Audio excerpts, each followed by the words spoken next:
മിശിഹായിക്ക് സ്തുതിയായിരിക്കട്ടെ. ഹല്ലേലൂയ. ഒരുമിച്ച് പറഞ്ഞേ ഹല്ലേലൂയ. എൻ്റെ പ്രിയപ്പെട്ട സഹോദരങ്ങളെ, ആത്മാവിന്റെ ദൂത് എന്ന ഈ ശുശ്രൂഷയിലേക്ക് ഈശോയുടെ നാമത്തിൽ നിങ്ങളെല്ലാവരും ഞാൻ സ്നേഹപൂർവ്വം സ്വാഗതം ചെയ്യുന്നു.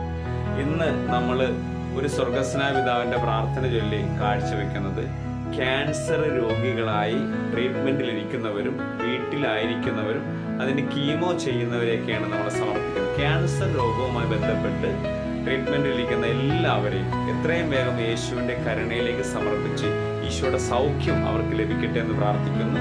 ഈ എപ്പിസോഡ് കണ്ട് ആരെങ്കിലും ക്യാൻസർ രോഗമുള്ളവർ പ്രാർത്ഥിക്കുന്നുണ്ടെങ്കിൽ യേശുവിന്റെ നാമത്തിൽ സൗഖ്യമാകട്ടെ എന്ന് പ്രാർത്ഥിച്ചുകൊണ്ട്, സ്വർഗസ്നായ ഞങ്ങളുടെ പിതാവേ, അങ്ങയുടെ നാമം പൂജിതമാകണമേ, അങ്ങയുടെ രാജ്യം വരണമേ, അങ്ങയുടെ തിരുമനസ്സ് സ്വർഗത്തിലെ പോലെ ഭൂമിയിലുമാകണമേ.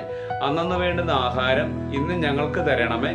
ഞങ്ങളോട് തെറ്റിയുന്നവരോട് ഞങ്ങൾ ക്ഷമിക്കുന്നത് പോലെ ഞങ്ങളുടെ തെറ്റുകൾ ഞങ്ങളോടും ക്ഷമിക്കണമേ. ഞങ്ങളെ പ്രലോഭനങ്ങൾ ഉൾപ്പെടുത്തരുതേ, തിന്മയിൽ നിന്ന് ഞങ്ങളെ രക്ഷിച്ചുകൊള്ളണമേ. ഹല്ലേലൂയ. യേശുവേ നന്ദി, യേശുവേ ആരാധന. ഇന്ന് നമ്മൾ ചിന്തിക്കുന്നത് ഇത് ഒരിക്കലും അവസാനിക്കുന്നില്ല. വിലാപങ്ങളുടെ പുസ്തകം 3-ാം അധ്യായം 22-ാം തിരുവചനം. കർത്താവിന്റെ സ്നേഹം ഒരിക്കലും അസ്തമിക്കുന്നില്ല, അവിടുത്തെ കാരുണ്യം അവസാനിക്കുന്നില്ല. ഹല്ലേലൂയ. ദൈവത്തിന്റെ സ്നേഹം ഒരിക്കലും അസ്തമിക്കുന്നില്ലെന്നാണ്. എന്ന് വെച്ചാൽ അവൻ പാപി ആയിരിക്കട്ടെ, നല്ല ജീവിതം നയിക്കുന്നവനാകട്ടെ, ഏത് ജീവിതം നയിക്കുന്നവന്റെ കർത്താവിന്റെ സ്നേഹം അവനെ പൊതിഞ്ഞു പിടിക്കുമെന്നാണ്. അപ്പൊ കർത്താവിന്റെ സ്നേഹത്തിലേക്ക് ഒരു വ്യക്തി കടന്നു വന്നാൽ ആ സ്നേഹം അവനെ വലയം ചെയ്യും. അത്രമാത്രം കരുണയാണ് ഈശോയുടെ കരുണ.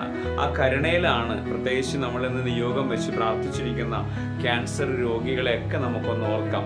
അവരൊക്കെ ഈശോയുടെ കരുണയിലേക്ക് നമുക്ക് സമർപ്പിച്ച് അവരുടെ രോഗങ്ങൾ എത്രയും വേഗം സൗഖ്യമാകട്ടെ എന്ന് പ്രാർത്ഥിക്കുന്നു. ഈ എപ്പിസോഡ് കണ്ട് പ്രാർത്ഥിക്കുന്നവരിൽ ഈശോയുടെ നാമത്തിൽ വലിയ വിടുതലുണ്ടാകട്ടെ എന്ന് പ്രാർത്ഥിക്കുന്നു. പ്രത്യേകിച്ച് ഇത് ഷെയർ ചെയ്യുന്ന വ്യക്തികൾ, ഇത് കാണുന്നവരും ഇത് കേൾക്കുന്നവരും യേശുവിന്റെ നാമത്തിൽ അനുഗ്രഹിക്കട്ടെ.